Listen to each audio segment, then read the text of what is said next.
Your mindset is not enough, because wealth does not obey what you believe. It obeys what your belief makes you build. You can visualize success, repeat affirmations, and call yourself destined for more. But positive fantasy can reward you before you have earned anything. It gives you the feeling of progress while your calendar, skills, and income remain unchanged. That is the trap. Your mind receives the emotion of victory, so your actions lose their urgency. Machiavelli understood that intentions carry no power without results. The world cannot measure your ambition. It measures your output, your usefulness, and the leverage you control. But the answer is not to abandon mindset, it is to give it command. Turn desire into a number, the number into a skill, the skill into a schedule, the schedule into proof. Do not think rich to feel powerful. Think in systems that make inaction impossible.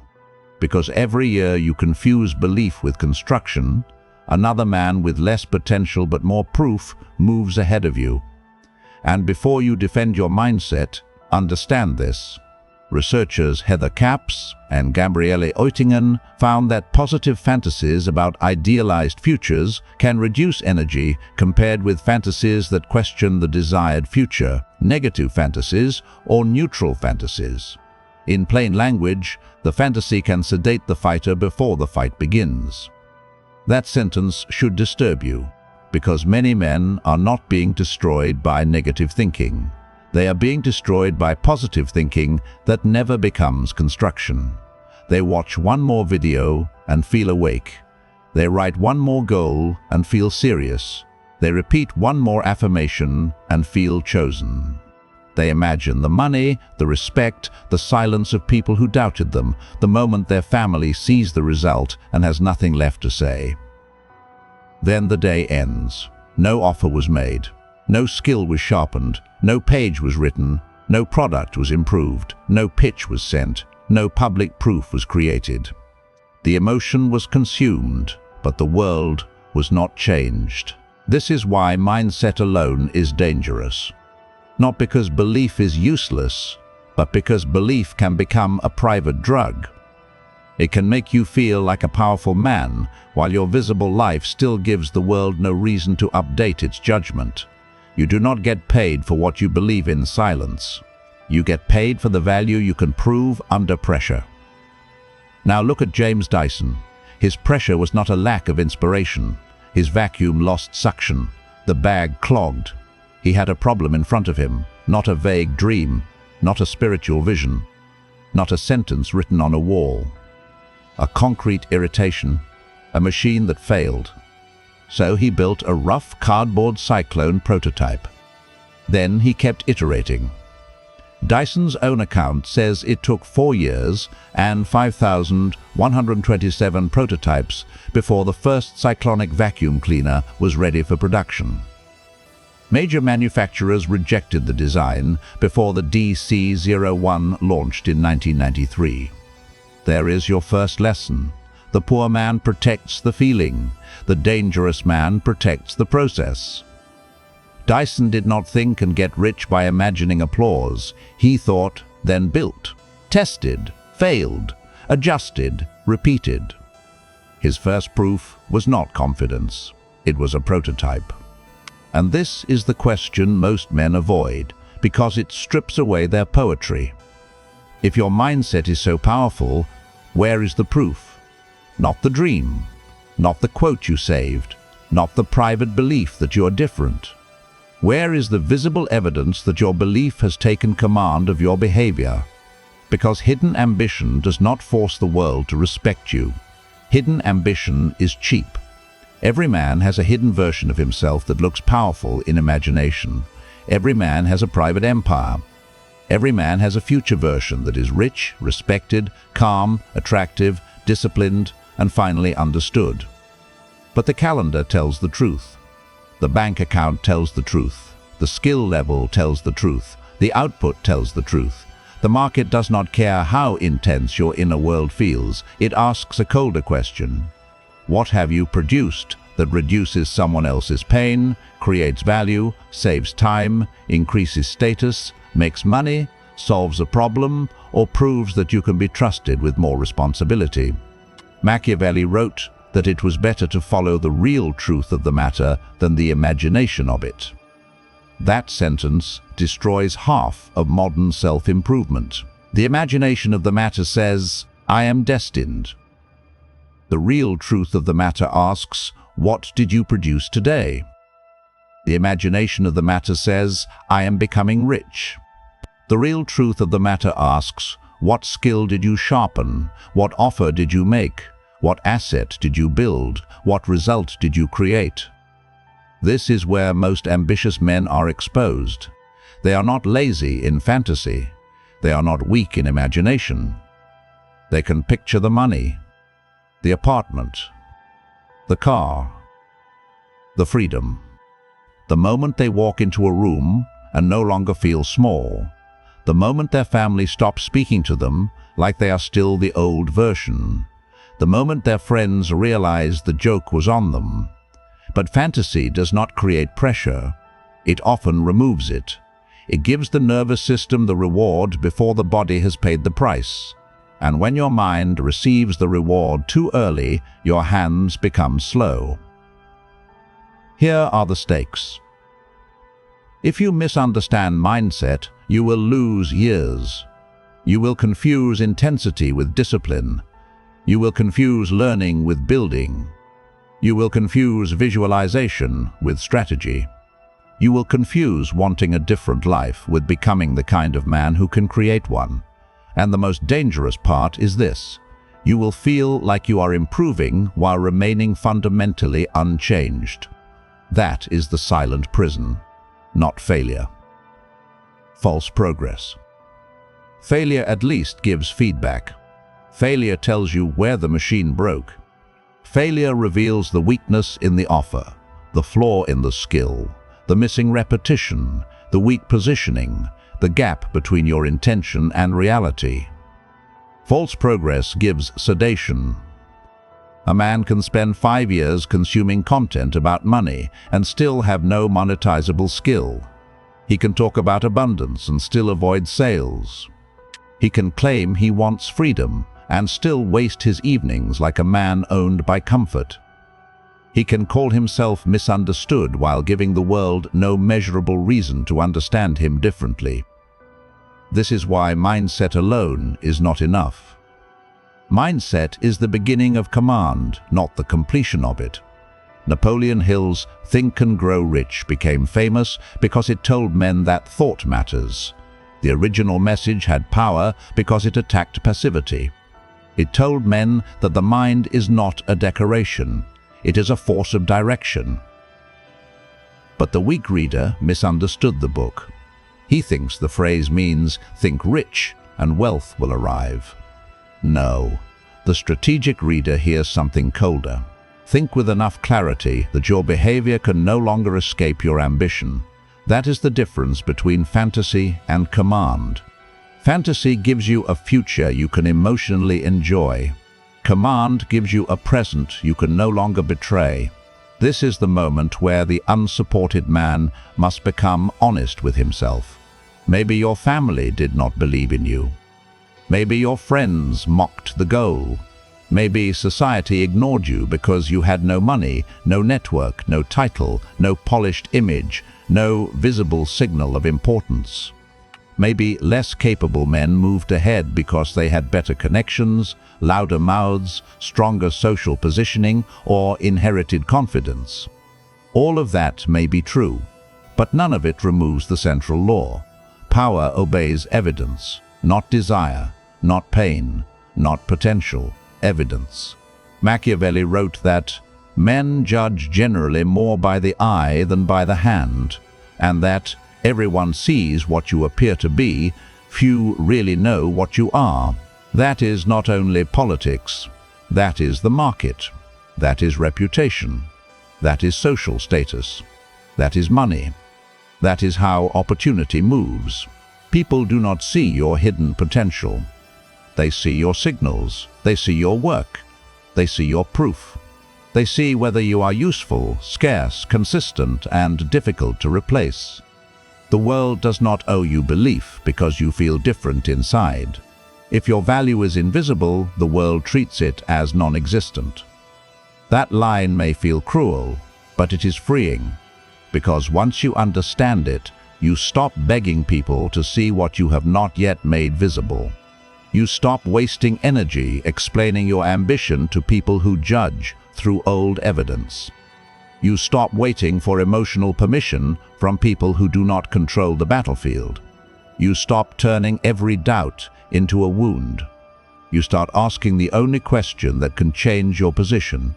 What proof can I build that makes disbelief expensive? This is why hard-working men stay poor. Not always because they lack effort, but because their effort is not converted into leverage. They work hard, but nothing compounds. They learn, but nothing is published. They practice, but nothing is packaged. They improve, but nobody can see it. They want respect, but they have not created enough visible proof to make disrespect expensive. Hard work hidden inside a weak system becomes exhaustion. Hard work attached to proof becomes leverage. There is a brutal difference between being tired and becoming valuable. Many men are tired. Few are strategically useful. Many men are busy. Few are building assets. Many men are learning. Few are producing evidence. Many men are ambitious. Few have made ambition measurable. And that is the split. If this video is already forcing you to look at your calendar differently, subscribe now, because this channel is not here to comfort the man who wants to stay unproven. It is here to build the man who turns abandonment into discipline, discipline into skill, skill into proof, and proof into leverage. Now understand the 4 kinds of thinking. There are 4 men inside the same ambition. 3 stay trapped. Only 1 becomes dangerous. The first kind is weak thought. Weak thought says, I want to be rich. This is nothing. Everybody wants more money. Everybody wants freedom. Everybody wants respect without begging. Everybody wants the ability to leave situations that insult his nature. Desire alone does not separate you from the crowd. It only proves you are human. A man can want wealth for 20 years and still live as if poverty has authority over him. Wanting is passive. Wanting keeps the dream soft enough to avoid judgment. The second kind is emotional thought. Emotional thought says, I deserve more. Maybe you do. Maybe you were doubted. Maybe your family misunderstood you. Maybe your friends laughed. Maybe people with less discipline received more support. Maybe someone with weaker ability moved ahead because he had stronger signals, better access, and less fear of being visible. But the market does not pay for deserving. The market pays for solved problems. Your pain may explain you. It does not compensate you. Your story may be real. It does not automatically create income. Your struggle may be unfair. It does not become leverage until it is converted into skill, proof, and positioning. This is where many men become bitter. They think their suffering should count as a deposit towards success. But reality does not work that way. Suffering is raw material. It is not the finished product. Pain that remains pain becomes resentment. Pain converted into discipline becomes structure. Pain converted into skill becomes value. Pain converted into proof becomes power. The third kind is strategic thought. Strategic thought asks, what skill creates value? Now the mind has stopped begging and started hunting. This is where the unsupported man becomes dangerous. He stops asking, why do they not believe in me? He starts asking, what can I build that makes belief irrelevant? A valuable skill is a weapon without blood. Writing, sales, editing, coding, design, negotiation, content strategy, data, operations, product building, public speaking, distribution, leadership. A man with no skill must ask for opportunity. A man with proof attracts it. But do not misunderstand this. A skill alone is not enough if nobody can see it, trust it, or connect it to a result. There are men with ability who remain invisible because they never package their ability into proof. They think being good should be obvious. It is not obvious. Hidden competence is often treated like incompetence because both produce the same public signal. Nothing the world can verify. This is why the strategic man does not merely learn. He documents, he publishes, he demonstrates, he packages, he puts evidence into the world before he asks the world to believe. The fourth kind is dominant thought. Dominant thought asks, what system forces execution even when I feel nothing? This is where power begins. Because every man can move when he feels inspired. Every man can make promises when the emotion is high. Every man can speak like a conqueror at midnight after watching a motivational video. But what happens when the room is silent? What happens when nobody claps? What happens when your body is tired? Your family still doubts you, your friends do not care, your phone is calling you back to distraction, and the result still looks far away. That is where the real man is measured. Not in the fantasy, in the repetition, not in the affirmation, in the output, not in the dream, in the proof. This is where psychology supports the old doctrine of power. Goal-setting researchers Edwin Locke and Gary Latham found that specific, difficult goals are more effective than vague goals across many contexts. Peter Gollwitz's work on implementation intentions shows that if-then plans help translate goals into action by specifying when, where, and how to act. Translation. Do not say, "I will work harder." Say, at 7 in the evening, after dinner, I will sit at my desk, turn off my phone, and produce one portfolio piece for 90 minutes. Do not say, I will get clients. Say, every weekday at 9 in the morning, I will send 5 direct offers to businesses with a specific problem I can solve. Do not say, I will become rich. Say, I will build one monetizable skill, create visible proof for 30 days, and make one clear offer every day. That is not motivation, that is machinery. A weak man needs emotion before he moves. A disciplined man builds conditions where movement becomes difficult to avoid. He does not ask whether he feels ready. He asks whether the system has been designed so that readiness no longer matters. This is the difference between a man who dreams and a man who becomes dangerous. The dreamer depends on mood. The dangerous man depends on structure. The dreamer says, I need confidence. The dangerous man says, I need evidence. The dreamer says, I need support. The dangerous man says, I need output. The dreamer says, I need to feel inspired. The dangerous man says, I need a schedule that survives boredom. Machiavelli wrote that one judges by the result. That line is cruel only to men who hide behind intention. Your intention does not matter if your result never arrives. Your ambition does not matter if your behavior keeps betraying it. Your mindset does not matter if your system is weak enough to be defeated by boredom. And boredom defeats more men than failure. Failure at least feels dramatic. Boredom feels ordinary. It comes quietly. It does not announce itself as an enemy. It simply asks you to delay the work until tomorrow. It tells you to check one more thing. It tells you that you are tired.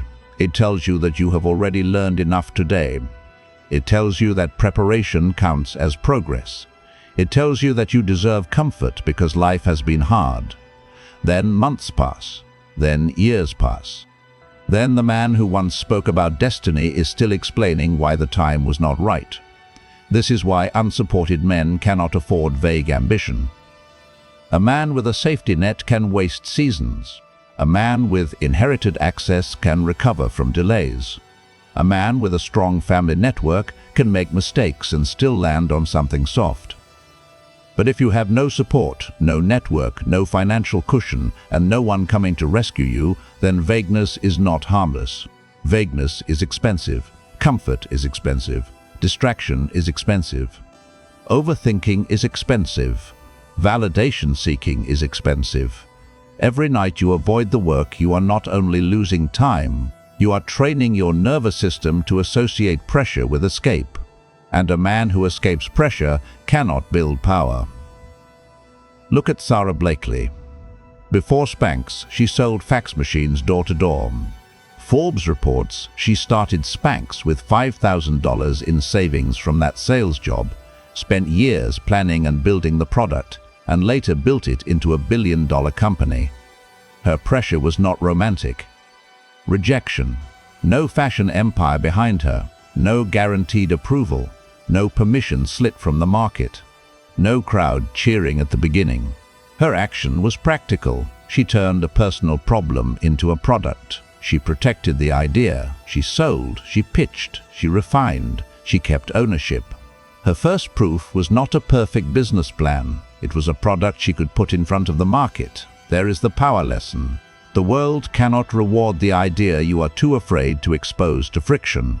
You need friction. You need rejection. You need the market to punch holes in your fantasy so you can build something real. Most men avoid friction because friction threatens their imagined identity. As long as the idea stays private, it can remain perfect. As long as the offer is never made, nobody can reject it. As long as the portfolio is never published, nobody can judge it. As long as the product is never shown, the fantasy remains untouched. But untouched fantasies do not make money. They protect the ego while the life remains small.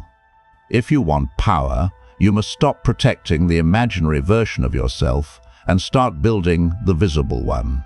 That means the work must leave your head. A thought in your head cannot be measured. A goal in your notebook cannot be bought. A dream on your wall cannot negotiate. A private plan cannot build reputation. A skill nobody sees cannot create leverage. This is why the execution conversion system matters. Desire becomes a number. Not, I want more money. A number. How much income per month?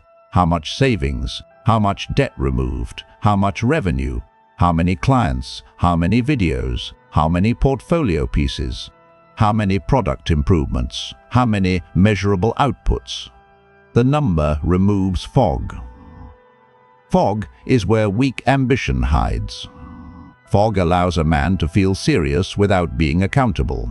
He says he wants to grow, but he never defines growth. He says he wants to become rich, but he never defines the first financial target. He says he wants freedom, but he never calculates the cost of his current dependence. A number forces honesty. If the target is unclear, the strategy will be theatrical. You will perform ambition instead of executing it. Then the number becomes a skill. If you want more money, what ability creates that money? Do not answer emotionally. Answer economically. What can you do that someone else values enough to pay for? This question is painful because it destroys the fantasy that effort alone deserves reward. The market does not ask how tired you are. It asks what problem you can solve. It does not ask how long you have suffered. It asks whether your ability reduces cost, increases revenue, saves attention, improves status, removes pain, creates speed, creates trust, or gives someone a result they care about. This does not mean your pain is meaningless. It means pain must be converted. A man who has been ignored can develop perception. A man who has been rejected can develop sales skill. A man who has been underestimated can develop patience and proof. A man who had no support can develop self-command. A man who felt invisible can learn visibility, positioning, and distribution, but only if he converts the wound into a weapon. Then the skill becomes a schedule. If it is not in the schedule, it is still a wish. A wish lives in your head. A schedule invades your day. This is where men are exposed. They claim something is important, but their calendar proves it is optional. They say they want money, but their evenings belong to distraction. They say they want respect, but their mornings belong to reaction. They say they want freedom, but their week contains no repeated appointment with the skill that could create it. Do not tell me what you value. Show me what has a protected place on your calendar. The calendar is the courtroom where your ambition is cross-examined. Then the schedule becomes output. Output is where most men are exposed, because output forces judgment. A page, a video, a pitch, a product, a sales call, a prototype, a case study, a public post, a measurable result, a client message, a portfolio piece, a landing page, a demonstration, a shipped tool, a documented improvement. This is where fantasy loses its protection. When you produce, reality gets a vote. Maybe the writing is weak. Good. Now you have feedback. Maybe the offer is ignored. Good. Now you can improve the angle. Maybe the design is not strong enough. Good. Now you know the gap. Maybe the pitch fails. Good. Now the market has spoken. Feedback is not humiliation. Feedback is intelligence. But men who worship fantasy avoid intelligence because intelligence threatens the image they have of themselves. Then output becomes proof. Proof is repeated output with visible evidence. 1 post is activity. 30 posts is proof of consistency. 1 client message is effort. 100 targeted offers is proof of seriousness. 1 prototype is curiosity. 5,127 prototypes is war. This is why Dyson matters. Not because every man needs thousands of prototypes, but because every man needs to understand the doctrine. Proof is not a feeling. Proof is accumulated contact with reality. Then proof becomes leverage. Leverage means your past work starts working before you speak.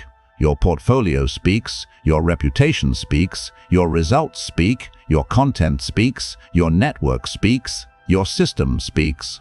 Leverage is when the world has evidence of your value before you enter the room. It is when your worth travels farther than your explanation.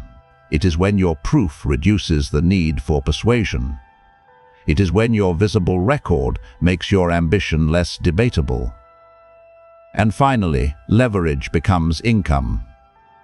Not because the universe rewarded your mindset, because your mindset was forced into behavior the world could measure. This is the payoff. Do not think rich. Think in systems that make poverty harder to maintain. Think in systems that make laziness harder to hide. Think in systems that make inconsistency more painful than discipline. Think in systems that make your future self unavoidable. That is the difference between a rich mind and a mind decorated with rich thoughts.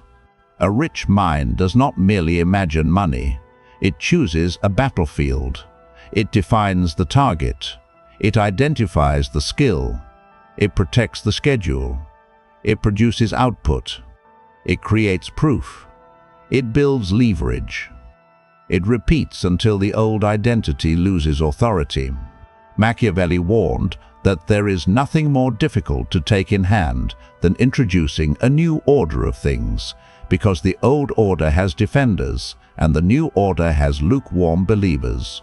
Your life is the same. The old order is your current identity. The man who delays, the man who consumes, the man who explains, the man who waits to feel ready, the man who wants belief before proof, the man who uses planning to avoid exposure, the man who secretly hopes someone will recognize his potential before he has to put it under pressure. That old order will fight to survive. It will use comfort. It will use fatigue. It will use fatigue. It will use fake research. It will use perfectionism. It will use emotional exhaustion. It will use the beautiful lie that tomorrow will be easier. But the new order is built by force of repetition, not rage, not cruelty, not performance, repetition. A new identity is not declared, it is installed, one kept promise at a time. This is why the 30-day proof challenge is not a motivational game. It is a direct attack on the old order. For the next 30 days, choose one valuable skill and produce one visible proof every day. Not private effort. Visible proof. If you write, publish. If you edit, make samples. If you sell, send offers. If you design, create mock projects. If you code, ship small tools. If you make videos, post. If you build a business, pitch. If you are improving a product, document the improvement. The point is not perfection. The point is evidence. Because evidence does something motivation cannot do. It changes your self-respect. And when self-respect is based on evidence, you no longer need strangers to emotionally rescue you. You stop checking whether they believe. You stop begging them to understand. You stop defending your ambition to people who have no authority over the battlefield. This is the real psychological transformation. You are not a man trying to feel rich. You are a man building the systems that make wealth possible. You are not waiting for confidence. You are manufacturing evidence. You are not asking the world to see your potential. You are forcing your potential into public proof. You are not thinking to escape reality. You are thinking to command reality. That is what Think and Grow Rich should mean to the unsupported man. Not fantasy, not affirmation, not emotional anesthesia. Command. A rich mind is not a mind full of positive thoughts. A rich mind is a mind that gives orders the body obeys, chooses skills the market rewards, builds proof the world can see, and creates leverage strong enough to buy back freedom. So stop asking whether your mindset is good. Ask whether your mindset has teeth. Does it control your calendar? Does it sharpen your skill? Does it produce visible work? Does it survive boredom? Does it survive rejection? Does it survive silence? Does it survive the nights when nobody claps and nobody checks on you? Because that is where the real man is built. Not when the affirmation feels good. Not when the goal sounds impressive. Not when the imagined future gives you energy for one night. He is built when the emotion is gone and the system remains. He is built when the room is quiet and the work still gets done. He is built when rejection arrives and he studies it instead of worshipping his wound. He is built when doubt no longer sends him back into explanation. He is built when nobody believes and he produces anyway. The man who needs belief before action remains owned by other people's perception. The man who builds proof before belief becomes unowned. And there is a difference between being unsupported and being powerless. No support means nobody is carrying you. Powerless means you have no system, no skill, no proof, no leverage, and no alternative. Do not confuse the two. You may be unsupported, but you do not have to remain unproven. You may be misunderstood, but you do not have to remain invisible. You may be doubted, but you do not have to remain unverifiable.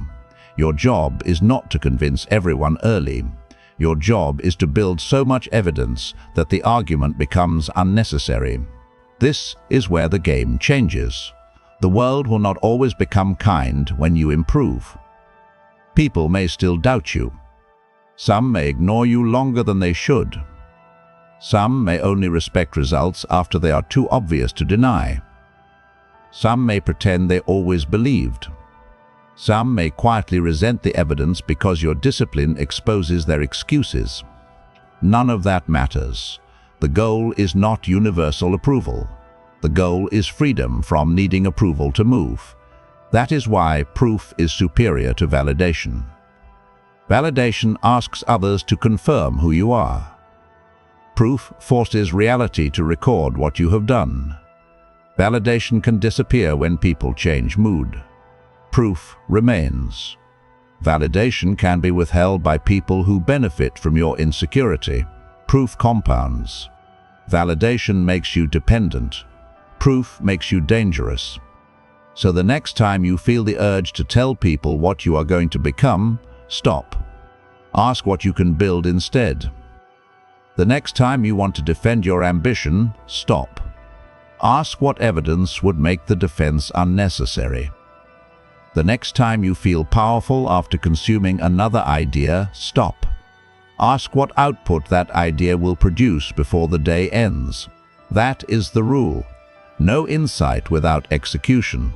No mindset without measurement. No ambition without proof. And the next time you hear someone say, "Just think rich," remember this. Thinking rich is useless if you keep behaving poor. Think in systems. Think in skill. Think in leverage. Think in proof. Then build until your old identity has nowhere left to hide. But understand this. Proof only creates power when it is aimed at the right battlefield. If you spend 30 days building a skill nobody values, you have not escaped fantasy. You have only made it more disciplined. The next move is choosing the skill, offer, or proof that can actually create leverage. Because the unsupported man cannot afford to waste his strongest years becoming excellent at something the market ignores. He needs a skill that touches value. He needs proof that can be seen. He needs output that can travel. He needs a system that survives emotional weather. He needs a calendar that no longer negotiates with weakness. And he needs to understand one final thing. The mind is not powerful because it dreams. The mind is powerful when it commands the body to work, when it commands attention to stay, when it commands desire to become a number, when it commands the number to become a skill, when it commands the skill to become a schedule, when it commands the schedule to become output, when it commands output to become proof, when it commands proof to become leverage, when it commands leverage to become freedom.